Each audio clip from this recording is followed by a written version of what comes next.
noong November 13, 2023 na kung saan sa ngayon po ay patuloy pa rin ang paglakas ng bugso ng hanging amihan at ito po ay umiihip na hanggang dyan po sa ilang bahagi ng northern part ng Kabisayaan habang patuloy pa rin ang paglakas ng dalawang sama ng panahon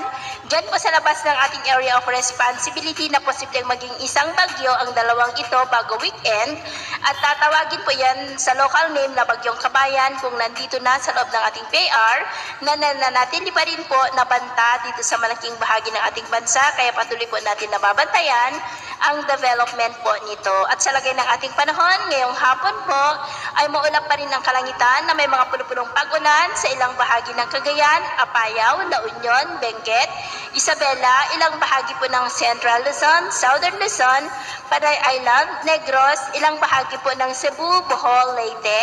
ilang bahagi ng Samar Provinces, Zamboanga Peninsula, Northern Mindanao, ilang bahagi po ng Caraga, Sorsogon at ilang bahagi ng Davao Region. At sa susunod po ng mga oras ay posible pa rin ang mga isolated rain sa ilang bahagi po ng ating bansa. Kaya mag-ingat pa rin po tayo sa mga banta po ng mga pagbaha at pagguho ng lupa.